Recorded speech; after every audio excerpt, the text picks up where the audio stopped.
Hello दोस्तों, आपका स्वागत है आपके अपने चैनल स्टडी इन प्रोग्रेस पे। जैसा कि हम बायोलॉजी पढ़ रहे थे, बायोलॉजी में हम आर.एच. विटेकर की 5 किंगडम क्लासिफिकेशन पढ़ रहे थे। उसमें हमने मोनेरा पढ़ लिया था, फुल डिटेल में मोनेरा को बहुत ही अच्छे तरीके से पढ़ लिया था। आज हम पढ़ेंगे प्रोटिस्टा को, जो इसका दूसरा है। इसके बाद पढ़ेंगे फंगस को, फिर प्लांट को, फिर एनिमल को। ठीक है, इस तरह से हम पूरी बायोलॉजी को पढ़ने वाले हैं।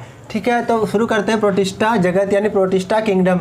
वीडियो शुरू करने से पहले अगर आपने चैनल को सब्सक्राइब नहीं किया है तो चैनल को सब्सक्राइब कर लीजिए। उसके बगल में बने हुए बेल आइकन को भी प्रेस कर लीजिए, जिससे कि मैं कोई सी भी वीडियो डालूँ आपको तुरंत नोटिफिकेशन आ जाए और आप वीडियो देख पाए। तो शुरू करते हैं प्रोटिस्टा जगत यानी प्रोटिस्टा किंगडम।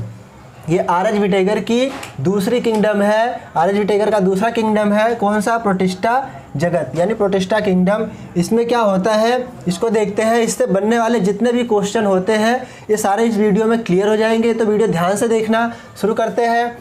इसमें पाए जाने वाले जंतु एक कोशिकीय होते हैं। इसमें जितने भी ऑर्गेनिज्म होते हैं सारे के सारे यूनिसेलुलर होते हैं, यानी एक कोशिकीय होते हैं। जैसे मोनेरा में थे सेम वैसे ही एक कोशिकीय इसमें भी होते हैं। इसमें क्या होता है अलग?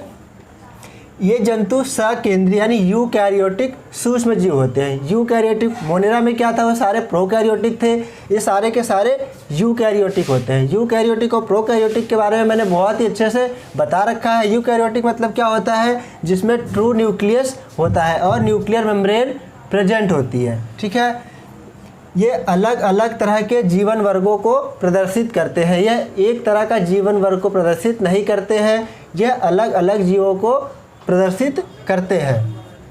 इसमें विविध पोषी स्लाइम, मोल्स तथा प्रोटोजोआ होते हैं। ये एक कोशिकीय शैवाल भी पाए जाते हैं। इसमें क्या होता है? एक कोशिकीय शैवाल यानी एल्गी भी इसी वर्ग में आता है। ठीक है, एल्गी को अलग से किसी किंगडम में नहीं बांटा हुआ है।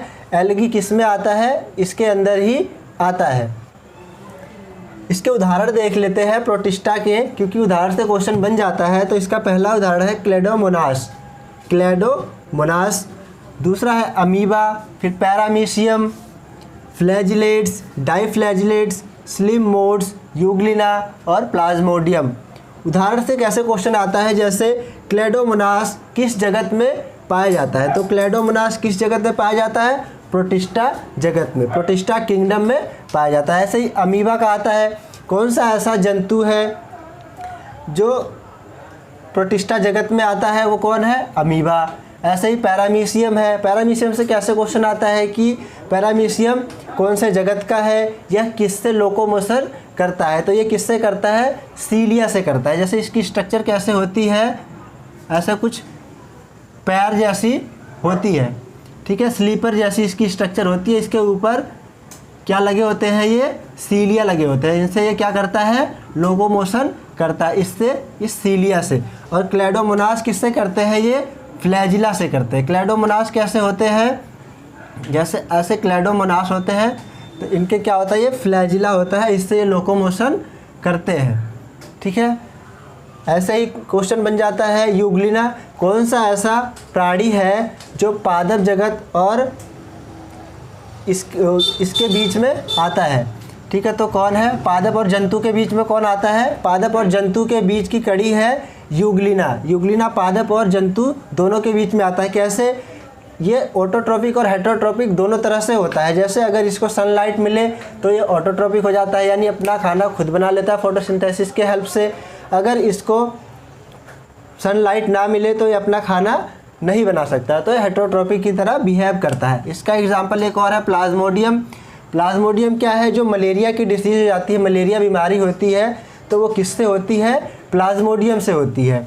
लेकिन इसका जो कॉजेटिव जो ऑर्गेनिज्म जो इसको ट्रांसफ़र करता है वो होता है मादा Anopheles mosquito, female Anopheles mosquito, मादा एनाफिलीज मच्छर होता है। लेकिन मलेरिया होता किससे है? प्लाज्मोडियम से होता है। आगे देखते हैं प्रोटिस्टा की संरचना कैसे होती है।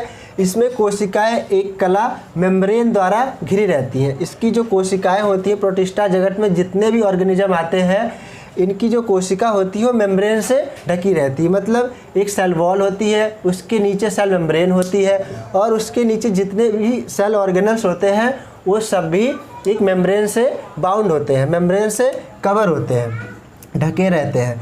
प्रकाश संश्लेषी प्रोटिस्टा कोशिका में हरित लवक क्लोरोफिल पाया जाता है। जो ये प्रोटिस्टा का है इसके अंदर क्या पाया जाता है, क्लोरोफिल पाया जाता है। जिसके अंदर एक क्लोरोफिल पाया जाता है वो अपना खाना स्वयं बनाता है। वो कैसे होते हैं, ऑटोट्रॉफिक होते हैं, स्वपोषी होते हैं। ठीक है।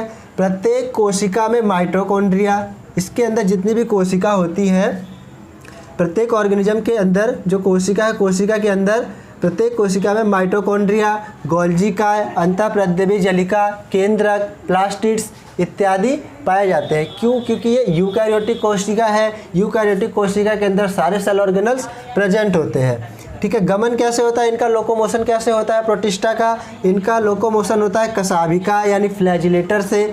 जो फ्लैजिला था क्लेडोमोनास में दिखाया मैंने अभी, वो कशाभिका यानी फ्लैजिला से मूव करते हैं, एक जगह से दूसरी जगह ये जा सकते हैं। रोमावी यानी सीलिया से, ये सीलिया से जाते हैं। सीलिया क्या होती है, जो पैरामीशियम होता है उसके ऊपर सीलिया लगी होती है, तो इसका ऑर्गेनिज्म सीलिया से भी एक जगह से दूसरी जगह मूव कर सकते हैं। कूट पादो यानी पदाबो स्यूडोपोडिया से क्या होता है, इनमें पैर होते हैं। जैसे अमीबा क्या होता है, अमीबा में पैर होता है, ये एक जगह से दूसरी जगह जा सकता है। ठीक है। इनका जनन कैसे होता है, रिप्रोडक्शन कैसे होता है, ये एक से कैसे रिप्रोड्यूस करते हैं, तो इनमें अलैंगिक और लैंगिक दोनों होता है रिप्रोडक्शन। जैसे मोनेरा में था अलैंगिक और लैंगिक दोनों, तो सेम इसमें भी अलैंगिक और लैंगिक दोनों तरह से रिप्रोडक्शन होता है। अलैंगिक कैसे होता है, अलैंगिक में द्विभाजन पुट्टी निर्माण द्वारा होता है। जैसे अमीबा है, इसमें क्या होता है कि ये अपनी जैसे एक टांग होती है इनकी, एक टांग भी काट के ये क्या करता है, उससे रिप्रोड्यूस कर देता है, सेम अपने जैसा ही अमीबा बना देता है। लैंगिक रिप्रोडक्शन कैसे होता है, इनमें नर और मादा यानी जैसे मेल और फीमेल है, नर और मादा संयोजन करके यानी कॉन्जुगेशन करके रिप्रोडक्शन करके युग्मक बनाते हैं। युग्मक मतलब क्या, जाइगोट बनाते हैं। ये जाइगोट कैसे होता है, अर्धसूत्री विभाजन से यानी मियोसिस से होता है। इसके बाद जो वो बनता है 2n, ठीक है, जाइगोट बनता है 2n। फिर इसके बाद हैप्लॉइड सेल्स बनती है। ठीक है, हैप्लॉइड सेल्स यानी n बनती है। इसको क्या बोलते हैं, अगुणित कोशिका। अगुणित कोशिका या हैप्लॉइड बोला जाता है। हैप्लॉइड या अगुणित कोशिका में बदल जाते हैं। ठीक है, तो आपने इसको देख लिया। आप देखते हैं पोषण, इनका न्यूट्रिशन कैसे होता है, पोषण कैसे होता है। इनका पोषण दो तरह से होता है। क्या है, फोटोसिंथेटिक, सैप्रोफिटिक और होलोजोइक, ये तीनों तरह के हो सकते हैं। यूग्लिना क्या है, यूग्लिना के विशेष फीचर है। यूग्लिना में क्या होता है, ये ऑटोट्रॉफिक और हेट्रोट्रॉफिक दोनों न्यूट्रिशन को फॉलो करता है। ऑटोट्रॉफिक या हेट्रोट्रॉफिक दोनों को, ऑटोट्रॉफिक और हेट्रोट्रॉफिक मैंने बता दिया। अगर इसको सनलाइट मिलेगी तो ये अपना खाना स्वयं बना लेगा, अगर सनलाइट नहीं मिलेगी तो यह अपना खाना स्वयं नहीं बनाता है, तो यह हेट्रोट्रॉफिक की तरह बिहेव करता है। अब कुछ और बातें देख लेते हैं जो इससे आ जाती हैं, कभी कभी तो देख लेते हैं उनको भी। ठीक है, तो देखते हैं जैसे क्या होता है, फाइटोप्लैंक्टन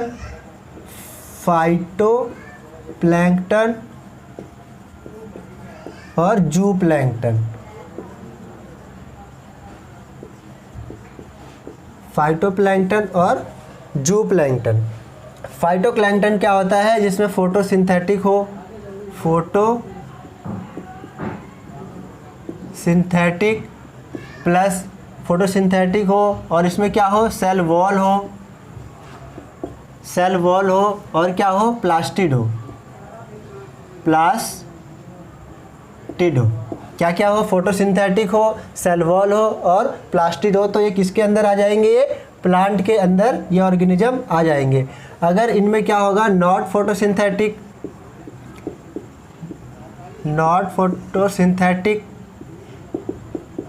नॉट सेल वॉल, ठीक है, नॉट सेल वॉल और क्या हो, नॉट प्लास्टिड्स।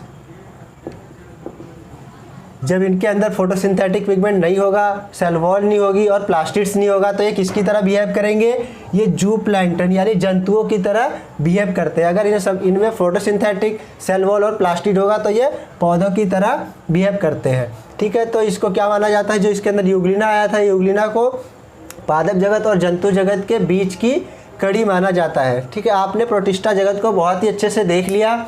अब कल हम देखेंगे फंगस को यानी कवक को, उसके बाद पूरा प्लांट किंगडम को अच्छे से देखेंगे और एनिमल किंगडम को। तो अगर वीडियो आपको अच्छी लगी तो वीडियो को ज़्यादा से ज़्यादा शेयर करें और चैनल को सब्सक्राइब करें ऐसे ही अच्छे से बायोलॉजी को पढ़ने के लिए। तो वीडियो देखने के लिए आपका बहुत बहुत धन्यवाद। Thank you.